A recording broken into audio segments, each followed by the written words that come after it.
The House on Mango Street Author Biography, Sandra Cisneros. Sandra Cisneros was born on December 20th, 1954 in Chicago, Illinois. She is the third of 7 children and the only daughter, so sometimes felt left out in her brother's company. Her father, a Mexican immigrant, worked as an upholsterer and frequently talked about his sons, but not as often about Sandra. Her mother worked in a local factory and completed most chores around the house so Sandra could focus on her schoolwork because she felt an education was very important to her daughter's future. Senor Cisneros' family still lived in Mexico City, so the entire family made an annual trip to spend quality time with their extended family. Each time they returned to Chicago, the Cisneroses unpacked their belongings into a new apartment, and the children enrolled in a different school. Consequently, Sandra Cisneros had trouble making friends and feeling like she belonged. She found reading, especially reading fairy tales, an excellent way to escape her lonely childhood. And she was thankful that it was possible to do so, even with a poor family, with the library card her mother helped her obtain. In 1966, the family finally moved into a house of their own, which helped the children stay in one school. When she began high school at Josephineum Academy, an all-girls Catholic school near her house, Cisneros found a place where she belonged. Her classmates and one particular teacher acknowledged her writing talent, especially poetry writing, and encouraged her to continue. During her college years, first at Loyola University in Chicago and then in the master's program at the University of Iowa, Cisneros found her unique writing voice. At first, she looked around her classes, observed the faculty, realizing that she was very different because she was a woman from a poor neighborhood with a personal identity that was part American and part Mexican. Eventually, she discovered that she could pull experiences from her own life, especially the people and places from the neighborhoods of her childhood, to write poems and stories that were both important and interesting. At first, Cisneros could not make enough money as a full-time writer to pay her bills. So she took a job as a counselor for high school dropouts at a Latino youth alternative high school in Chicago in 1978. During the day, she helped the students deal with their personal and academic troubles while encouraging them to focus on their goals. In the evenings, Cisneros gave public readings of her writing and worked on a small chapbook of her poetry entitled Bad Boys, which was published in 1980 as a limited run. Also that year, she left the high school to take a job as a recruiter with her alma mater, Loyola University, in an effort to encourage more Latino students to attend college. While in both school environments, she continued to meet interesting people and collect their stories, which served as more inspiration for the writing she did in her free time. In 1982, Cisneros got her first big break. The National Endowment for the Arts awarded her a grant, which allowed her to quit her job and focus only on her writing for a while. She finally had time to put all her short writing pieces together, and the concept for her most famous publication emerged.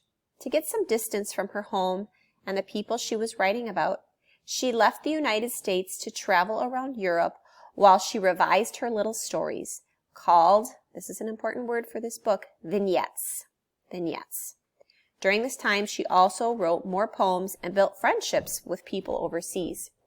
These friendships reminded her of how similar all people are, despite their many differences.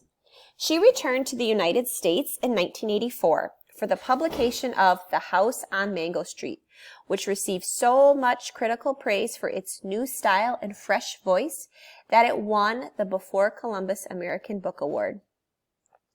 Shortly thereafter, Cisneros moved to San Antonio to work with the Guadalupe Art Center. She immediately found a community in San Antonio that made her feel welcome and comfortable in a way she never felt in Chicago. San Antonio has been her home ever since. After The House on Mango Street was published, she was also able to earn money and secure awards and grants that allowed her to focus on her writing. In 1987, she published a book of poems My Wicked, Wicked Ways, which further cemented her reputation as a gifted writer and may have been the catalyst for Random House to offer her $100,000 for another book of fiction, the largest advance ever offered a Latino writer at the time.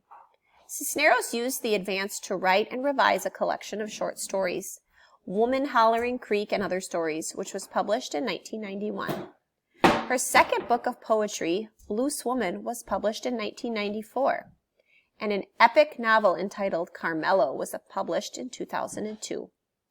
When Cisneros was a child, there were no Mexican writers that served as role models to her. As a young Mexican-American girl, most people expected Sandra to grow up strong, get married, have children, and take care of the home. She has never gotten married or had children because she says she needs the quiet of her home to write, and her books and poems are like her children. Instead, Cisneros made a place in the world for herself where a young Latina can be creative, thoughtful, and intelligent while also being happy and successful. Although she did not have suitable role models for her writing as a best-selling author and possibly the most famous Mexican woman writer, Cisneros has become a role model for young writers, especially women, who are inspired by her dedication and talent.